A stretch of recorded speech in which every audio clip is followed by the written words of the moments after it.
সবার জীবনে জন্মদিন একটা স্পেশাল ডে, আর এই স্পেশাল ডেতে সারপ্রাইজ পেলে তো অনেক ভালো লাগে। গেল 25শে আগস্ট ছিল আমার ছেলের ষষ্ঠ জন্মদিন। বিগত 4 বছর ধরে ওর জন্মদিন আমরা ঘটা করে করলেও বিগত 2 বছর ধরে জন্মদিন আমরা ঘরোয়াভাবেই পালন করছি, মানে আয়না দাদাবাড়ি আর নানাবাড়ি দুই ফ্যামিলি মিলেই। আর এবারে তো নানাবাড়ির কেউই ছিল না, কারণ আম্মু অসুস্থ থাকার কারণে ঢাকায় হাসপাতালে অ্যাডমিট আছে, যার কারণে আমরা বাসার কয়েকজন মিলেই ওর জন্মদিনটা পালন করেছি। রাত 12টার সময় ওর মাম্মাম ওর জন্য একটা কেক তৈরি করেছিল, সেটা এনেই ওকে সারপ্রাইজ দিল। আর এটা পেয়ে তো আয়ন অনেক খুশি, আয়নের সাথে সাথে নাইফও খুশি। দুই ভাই মিলে ওর দাদির সাথে এই কেকটা কাটলো। তো রাতের বেলা আমরা কেকটা খেয়ে সবাই ঘুমিয়ে পড়লাম। পরদিন ওর জন্য ছোট একটু আয়োজন করা হলো। ও যেহেতু বিরিয়ানি খেতে পছন্দ করে, তাই ওর দাদি ওর জন্য বিরিয়ানি রান্না করেছিল। ভোলা থেকে ওর বাবা এসেছিল। দূরে থাকার কারণে ওর বাবা অনেক কিছু মিস করলেও ছেলের জন্মদিন ও কখনোই মিস করে না। যেভাবেই হোক ম্যানেজ করে ছেলের সাথে দিনটা কাটানোর জন্য ও চলে আসে। যাই হোক, কেকটা নিয়ে একদম প্যারায় পড়ে গিয়েছিলাম। আমরা মূলত যে আপুটার কাছ থেকে কেক অর্ডার করি, আপুটা কিছুদিনের জন্য কেক অর্ডার না অফ করে রেখেছিল,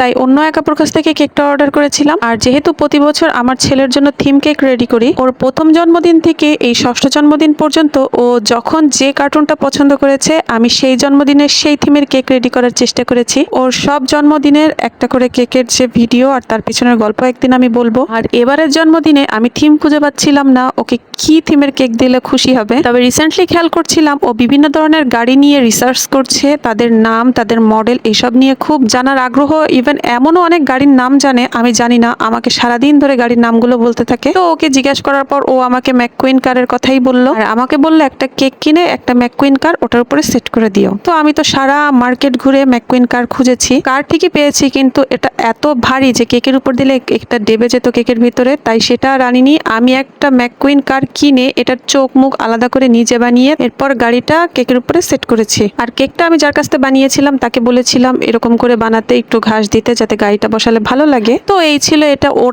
এবারের জন্মদিনের থিম কেক। এটা ছিল আমার কেকের ফাইনাল লুক। আমি একটু সাজুগুজু করে রেডি হয়ে আয়নকে রেডি করিয়ে কেকটাও রেডি করে নিলাম। তারপরে আমরা সবাই কেক কাটতে বসে গেলাম। আমি একটু সবসময় ট্রাই করি তিনজনে ম্যাচিং পরার, তো আজকেও সেরকম ম্যাচিং পরেছি। আমাদের সাথে ম্যাচিং করে আয়নকে পরিয়েছি লাইট পার্পল। যেহেতু ওর জন্মদিনে এবারে কার থিমের কেক ছিল, তাই ওর যতগুলো খেলনা কার ছিল সবগুলোই আমি কেকের পাশে এনে রেখেছিলাম ডেকোরেশনের জন্য। এরপর ছেলের সাথে সবাই মিলে একটু পোজ দিয়ে ছবি টবিও তুলে নিলাম। এরপর আয়ন কেক কাটলো, আমি আয়নকে খাওয়াই দিয়েছি। এবার ওর বাবা ওকে খাওয়াই দিচ্ছে। ওর এই জন্মদিনটা আমরা ঘরোয়াভাবে খুব ভালোভাবে পালন করেছি।